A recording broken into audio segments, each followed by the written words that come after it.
why your network is not going to deliver the results that you're expecting for your board portfolio development. Let me explain.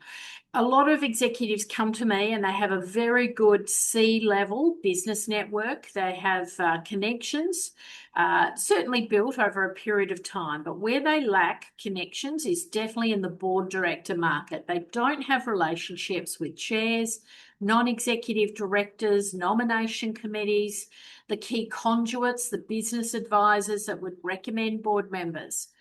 They think that they can just go out and approach a few board directors and that's going to deliver results. No. The reality is you need to have not only a very deep, broad business network at board director level, but you need to be approaching that network at the right time.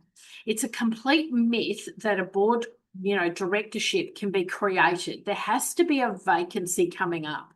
And so the timing of your approaches are absolutely crucial.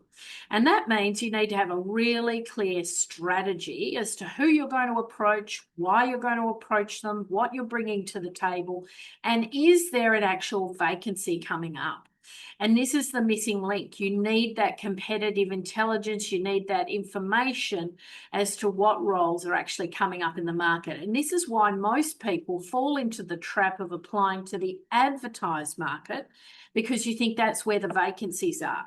Now, the vacancies do exist in the unadvertised market, the hidden market, but it needs a lot more of a sophisticated approach. It needs to be connecting in with those right people at the right time. And more often than not, you need champions, you need introducers, recommendations, because people are very reluctant to meet with people who are not in that inner sanctum around the board of directors.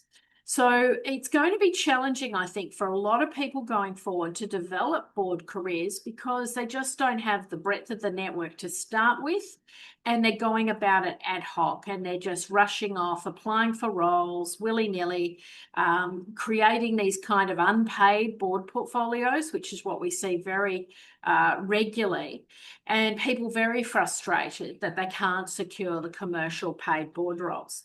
That's why my program, my Platinum Board Portfolio Program, is literally the premier program in Australia, and it's the only program that's delivering results on a consistent basis. I only take on a limited cohort of clients each year. I'm in the process of finalising that cohort for 2026. If you're serious about your board career, if you understand the importance of being introduced to key business individuals who can influence your board director career, I'd love to have a chat with you. I think we could, form a very strategic partnership to ensure that in 2026 you're securing those commercial paid board appointments and you're being introduced to the right person at the right time.